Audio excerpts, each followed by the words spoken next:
नमस्कार, one India Hindi में आपका स्वागत है और मैं हूं आपके साथ विवेक। स्वामी विवेकानंद की जयंती पर 12 जनवरी को राष्ट्रीय युवा दिवस मनाया जाता है। इसका मतलब है कि स्वामी विवेकानंद जी के दर्शन, जीवन, कार्य और उनके आदर्शों से युवाओं को प्रेरित करना। इसी को ध्यान में रखते हुए राष्ट्रीय युवा दिवस का महत्व कई गुना बढ़ जाता है।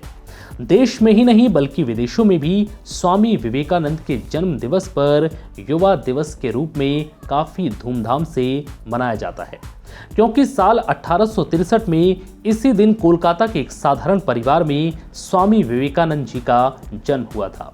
बाद में अध्यात्म के क्षेत्र में उनके द्वारा किए गए कार्यों को देश ही नहीं बल्कि विदेश के युवाओं का भी ध्यान अपनी ओर आकर्षित हुआ।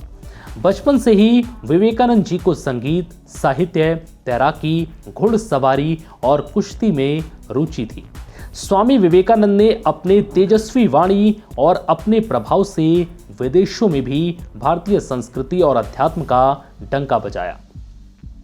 उनके द्वारा सदैव वैज्ञानिक सोच और तर्क पर बल ही नहीं दिया गया, बल्कि उन्होंने धर्म को लोगों की सेवा और सामाजिक परिवर्तन से जोड़ने की अपनी विचारधारा को भी लोगों तक पहुंचाने का कार्य किया।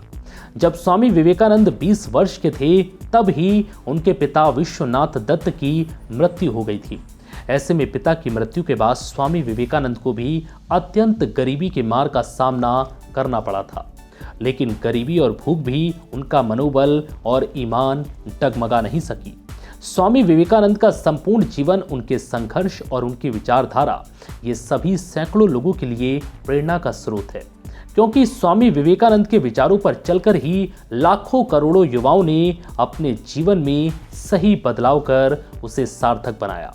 सन 1893 में स्वामी विवेकानंद को अमेरिका के शिकागो में आयोजित किए गए विश्व धर्म महासभा में भारत की ओर से सनातन धर्म का प्रतिनिधित्व करने का अवसर मिला था। उन्होंने भाषण की शुरुआत मेरे अमेरिकी भाइयों और बहनों से की थी। इसके बाद अगले कुछ मिनटों तक सभागार तालियों से गूंजता रहा था। स्वामी जी पहले शिकागो में भाषण देने नहीं जाना चाहते थे। शिकागो विश्व धर्म सम्मेलन में भाषण देने से पहले स्वामी विवेकानंद को कई तरह की दिक्कतें हुई थी। जब स्वामी विवेकानंद का जहाज शिकागो पहुंचा तो उनका सामना हड्डी जमा देने वाली ठंड से हुआ था। वो सम्मेलन के 5 हफ्ते पहले पहुंचे थे। शिकागो जैसे महंगे शहर में रहने के लिए पर्याप्त पैसे तक नहीं थे।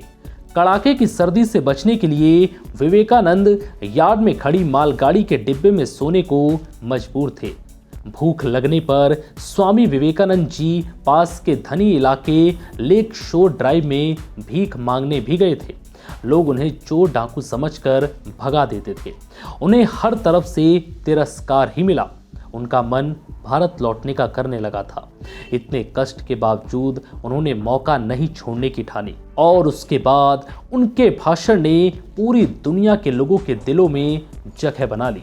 फिलहाल इस वीडियो में इतना ही। नमस्कार।